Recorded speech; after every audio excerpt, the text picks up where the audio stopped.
चली आती है। और जब ब्रह्मरंध्र छिप जाता है तो आप ही के मस्तिष्क में से, सर में से, यहाँ से तालू में से आपको आश्चर्य होगा, आप ही महसूस कर सकते कि ठंडी ठंडी हवा आ रही, हाथ में भी ठंडी ठंडी हवा आ रही है। आदि शंकराचार्य ने भी कहा है सलीलम सलीलम। उस दशा में जाकर के वो कहते हैं न योगे न सांख्य न, किसी भी चीज से नहीं, ये तो माँ की कृपा से होता है, क्योंकि वो तंग आ गए लोगों से झगड़ा करते। सो ये आपकी माँ है और ये हरेक की अपने अपनी अलग खास वैयक्तिक, हरेक की अपनी अपनी अलग ऐसी माँ है जो आपके बारे में सब जानती है। आपने कहाँ कहाँ खोज की, आप कहाँ कहाँ भटके, आप में क्या अच्छाइयाँ हैं क्या बुराइयाँ हैं, लेकिन माँ होने के कारण वो क्षमा कर देती है और आतुर है कि मेरे बच्चे को मैं उसका जन्म कैसे दे दूं। इस कुंडलिनी के जागरण से ही दूसरा जन्म होता है, दूसरा कोई और तरीका आत्मज्ञान का नहीं। ये कुंडलिनी 6 चक्रों में उठती है और ब्रह्मरंध्र को भेदने के बाद आपको खुद ही महसूस होता है चारों तरफ ये ठंडी ठंडी हवा आ रही, सर में से भी ठंडी ठंडी हवा आ रही। पर यह तो सिर्फ एक बाह्य की देखने की चीज हुई। कुंडलिनी के जागरण से आपकी बीमारियां ठीक हो जाती हैं। इसकी सिद्धता तो आपकी दिल्ली यूनिवर्सिटी में ही हो गई, क्योंकि दिल्ली यूनिवर्सिटी ने इसे मान्यता दी और यहाँ अभी 2 डॉक्टर ने MD प्राप्त किया।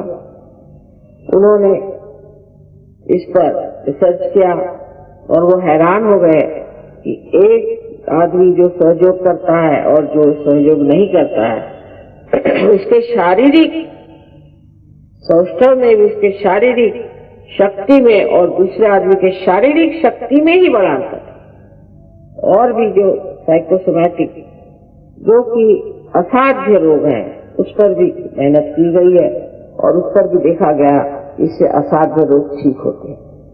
तो आप ही के अंदर आपकी शक्ति है और आप ही के अंदर आपकी दवा भी है और आप अपनी ही चीज को प्राप्त करते हैं। इसमें हमारा कोई लेना देना नहीं करता, कोई भी लेना देना नहीं, सब आपका अपना है।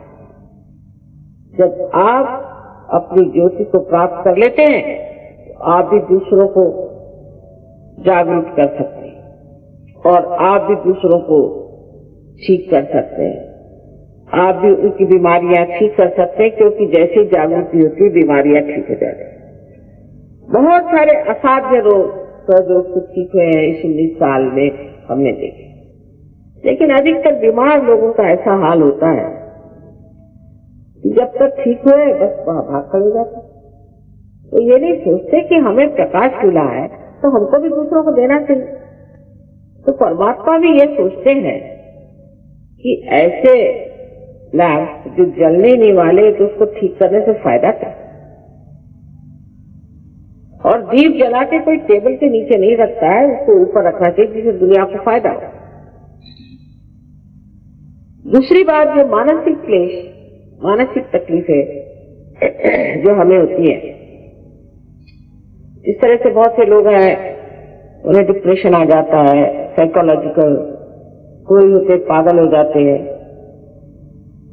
और बहुत से लोग ऐसे होते हैं कि जो मेस्मराइज रहते हैं, इनको समझ नहीं रहता क्या करें क्या न करें, चीखते हैं चिल्लाते हैं। ऐसे लोग भी सहयोग से बहुत से लोग ठीक हो गए। लेकिन सबसे तो कमाल हुई है कि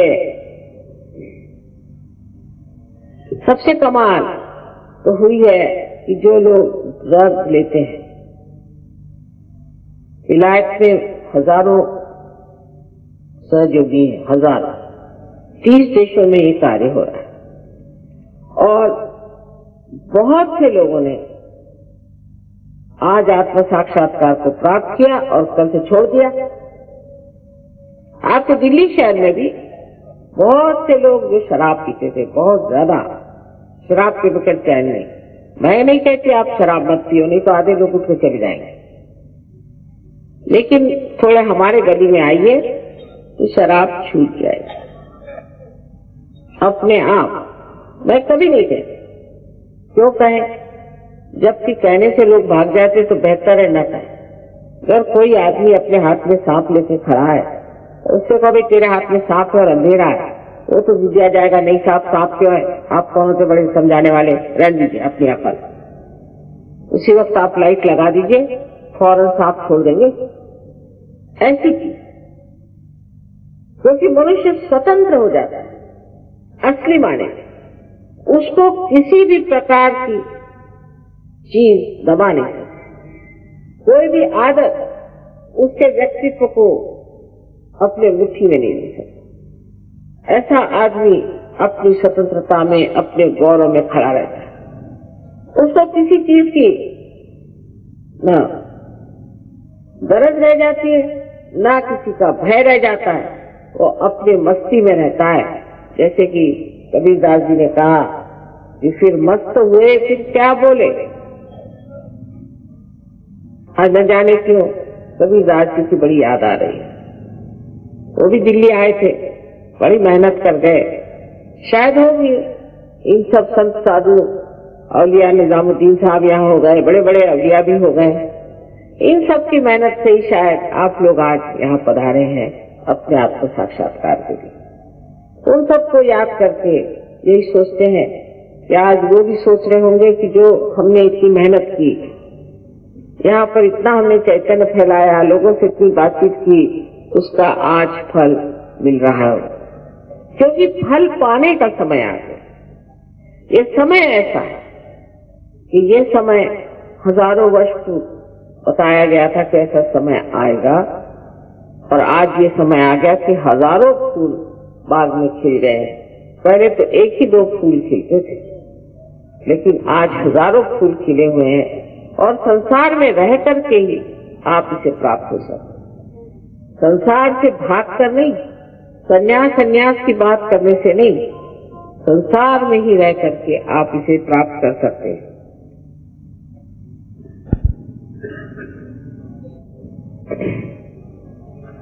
और जिसको ये चीज प्राप्त हुई, वो समझ लेता है कि अब तो मैं परमात्मा के साम्राज्य में आ गया। क्योंकि हर तरह की कृपा, हर तरह का आशीष उस पर बरसता है। कोई आपको दुख देने की अपने शरीर को जरूरत नहीं, अपने को तकलीफ देने की जरूरत नहीं, उपास करने की तो बिल्कुल जरूरत नहीं। अगर आपको अपनी माँ को सताना हो तो आप उपास करें। पता नहीं कहां से ये उपास की विधि निकाल ली कि तुम तो सारा उपास करो और पैसा सब हमें दो। ऐसी कोई भी विधि आपको करने की जरूरत नहीं जो असहज। सर्वसाधारण गृहस्थी में ही रहते हुए आप इस चीज को प्राप्त होते हैं। आपके गृहस्थी के भी प्रश्न टूट जाते हैं, आपसे रिश्ते अच्छे हो जाते हैं, और एक नवीन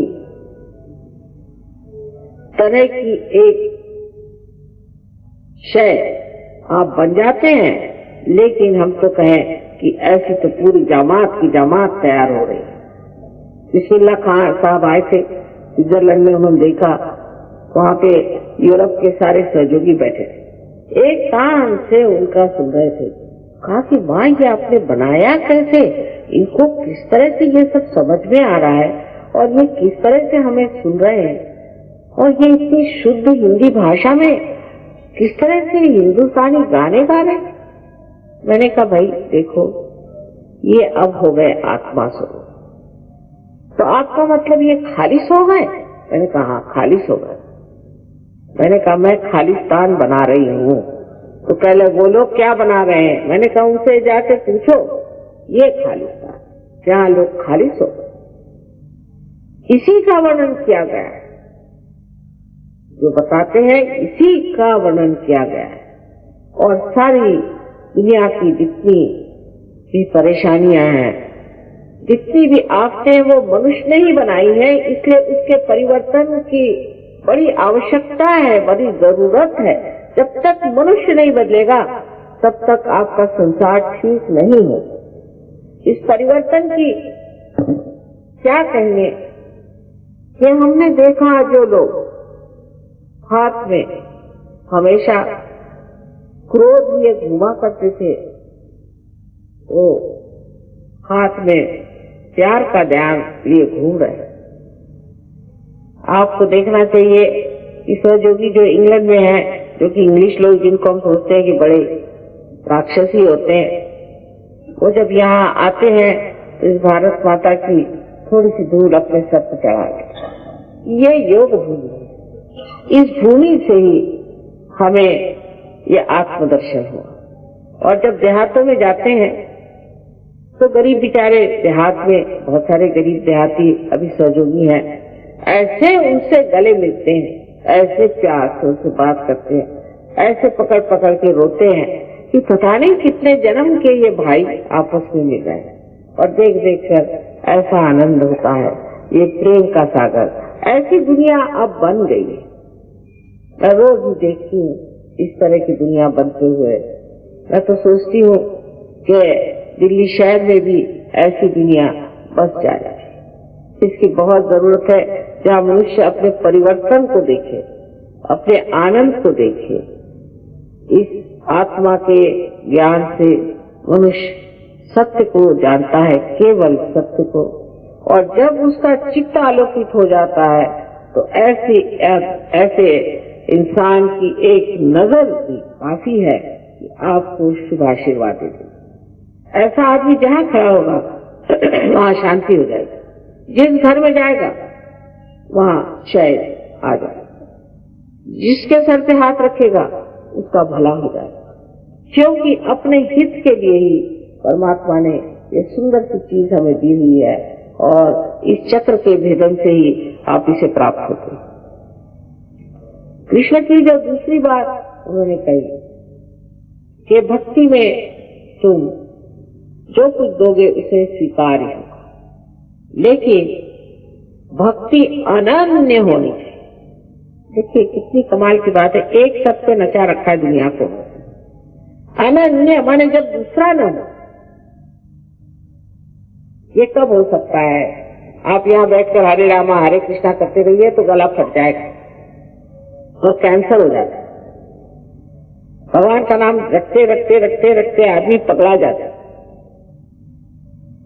बजाय इसके कि अपनी उच्चतम स्थिति को जाए, वो और ही पागल हो जाता है। एक ही अक्षर प्रेम का पढ़े सो पंडित हो। वजह यह है कि जिस वक्त आप अनन्य होते, जब आप परमात्मा से एकाकारिता तथागत हो जाते, तब एक बार ही नाम ले लिया, जब जरा गर्दन झुका ली देखिए। ऐसा ही हाल होता है कि मनुष्य के अंदर भक्ति में वो ऐसा रचता है कि जैसे आनंद के डोह में और आनंद के तरंगों में लहरता है। इस भारतवर्ष में हर जगह संतों ने इस आत्म साक्षात्कार का वर्णन कहा है।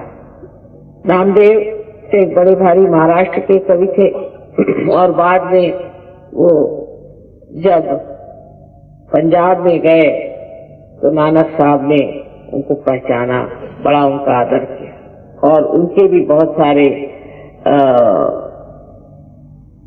काव्य ग्रंथ साहब में रखे हुए। नामदेव एक बार एक दूसरे संत गोरा कुम्हार उनसे मिलने गए।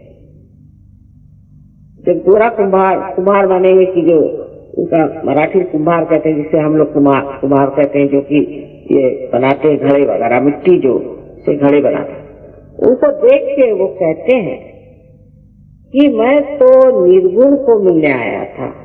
मराठी में है निर्गुणाच्या भेटी आलो सगुणाच्या। मैं तो निर्गुण को मिलने आया था, तो तू तो सगुण में खड़ा है रे। क्या कहना है? ऐसे कोई कहता है? कोई इंसान दूसरे आदमी से ऐसी प्यार की बात कहेगा कि मैं तो निर्गुण को मिलने आया, तू तो सगुण में खड़ा है? क्या कहने इन लोगों की। ऐसे ही संत लोग आज हमें भारतवर्ष में तैयार कर रहे हैं, और उसके लिए गृहस्थी छोड़ना और सब नाटक की कोई जरूरत नहीं। आदमी अंदर से ही छूट जाता और उस महान प्रेम को जब वो अनुभव करता है, उसको लगता है कि किस किस को बुलाओ। जैसे कविता जी का था, 5-25 पकड़ बुलाऊं, एक ही डोर उड़ाऊंगा।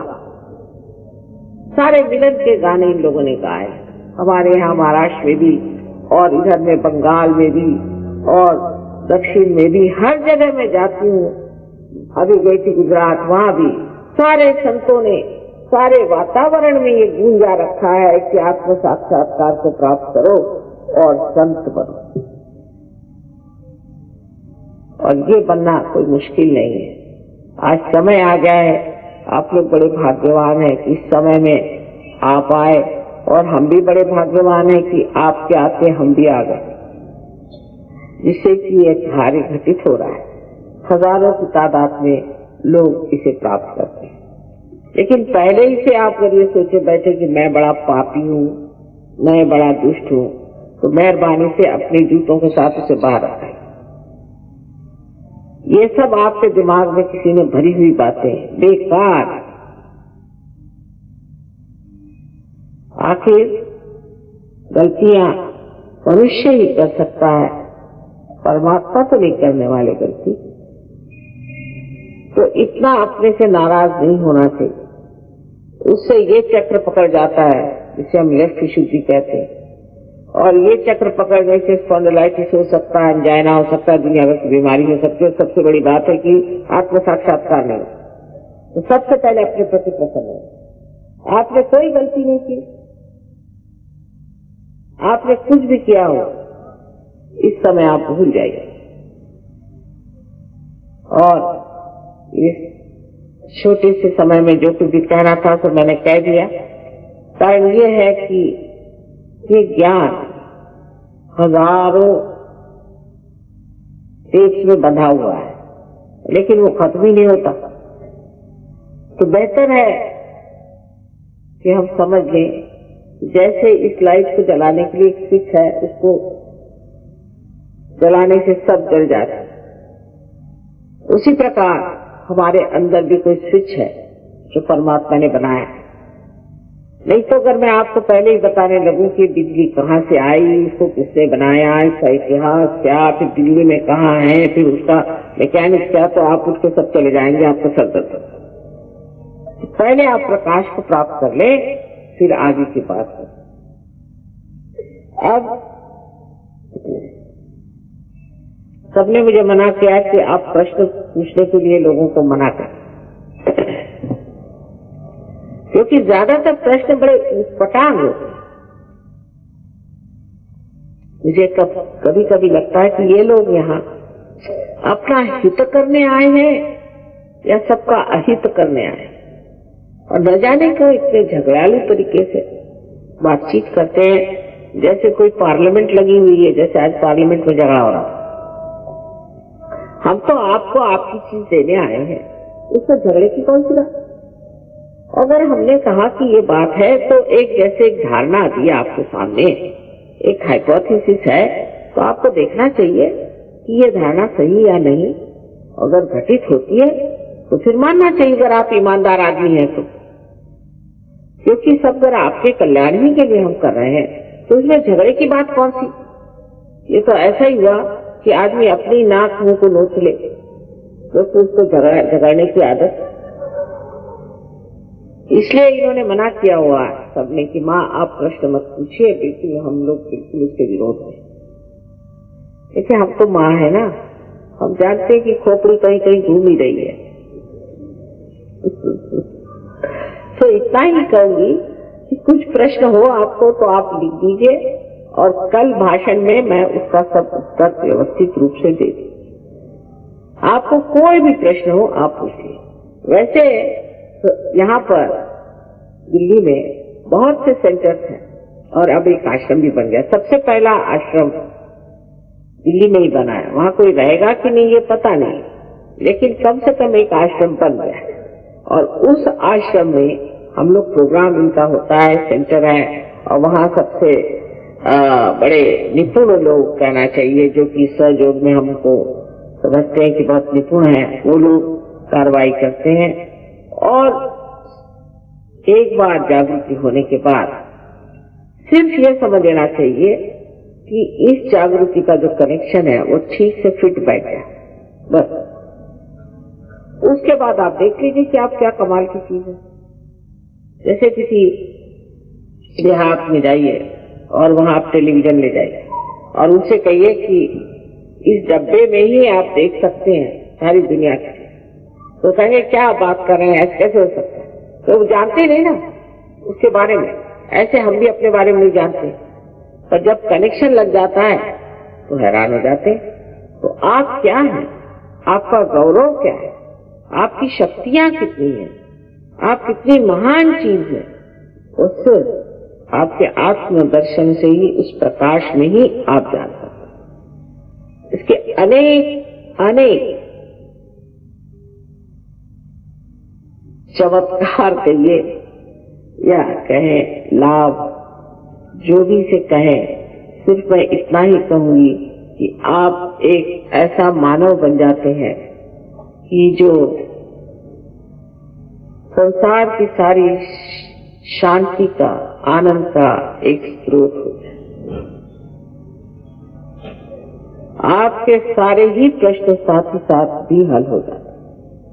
और जैसे कि जब तक आप पानी में खड़े हैं तो आप पानी से डरते हैं, पर जब आप किसी बोट में चले आए तो उसी को देखते हैं, और उसके बाद जब आप तैराक हो जाते हैं तो उसी पानी में कूद पड़ते हैं और 50 को बचाते हैं। इसी प्रकार आपकी प्रगति होती रहती है।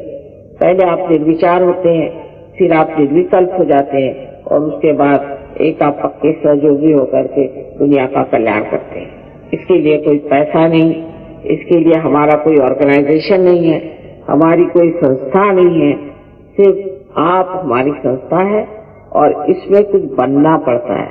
कोई सर्टिफिकेट नहीं है कि हम सहयोगी है, कोई दिमाग में लगा कर में घूमे हम सहयोगी है। ऐसे बहुत से हैं कि अपने कहते कि हम हमारा फिर से जन्म हो गया, हम फलाने हैं ठिकाने, पर उसकी शक्तियां कहाँ है, वो स्वभाव कहाँ है, वो तबीयत, वो रियासत कहाँ है?